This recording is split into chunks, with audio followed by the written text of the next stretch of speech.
Hey everyone, this is Dr. Jyoti Bala. I welcome you all on my YouTube channel.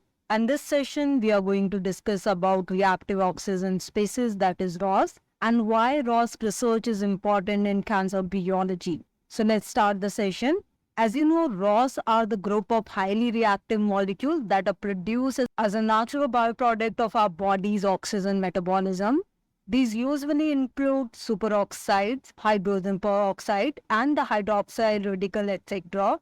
Now you might be wondering, why is ROS research is so important in cancer biology?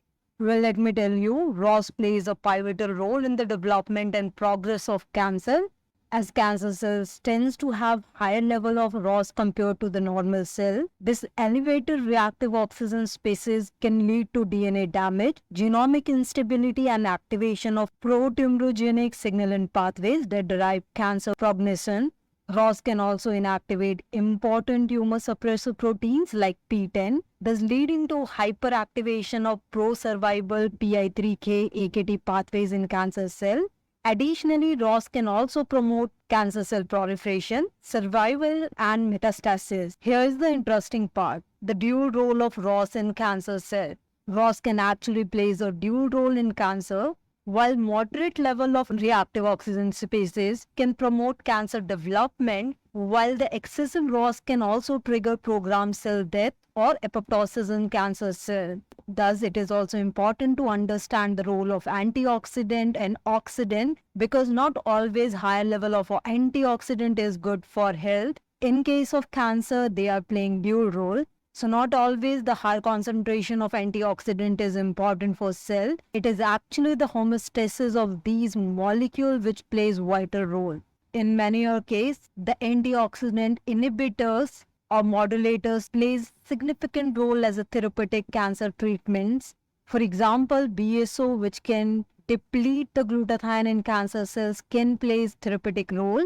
And similarly, during my PhD, we have also developed an anti-breast cancer aptamers, which can modulate and delete glutathione molecule, which were playing pathogenic role in the breast cancer.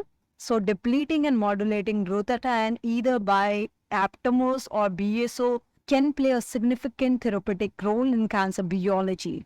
As cancer cells have developed sophisticated mechanism to adapt to these oxidative stress, by upregulating their antioxidant defense, this allows them to maintain ROS level within a range that support their survival and proliferation. Thus, understanding ROS and antioxidant, and especially the homeostasis, is very important player here.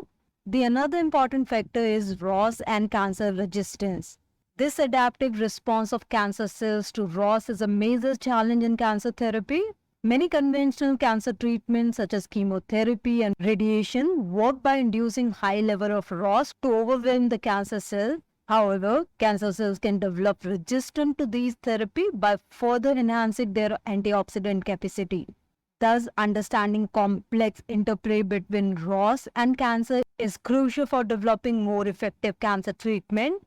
The strategies that target the ROS balance in cancer cells, either by increasing ROS production or inhibiting the antioxidant defense, are actively being explored, as I have given my own example of glutathione binding aptamer and BSO.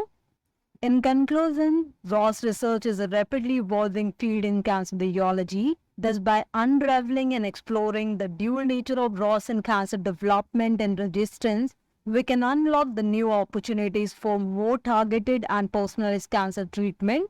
Stay tuned as we continue to explore the exciting frontier of ROS in cancer research. I hope you have liked the session. Don't forget to like and subscribe the channel, and do share these information among your scientific endeavor. Thank you.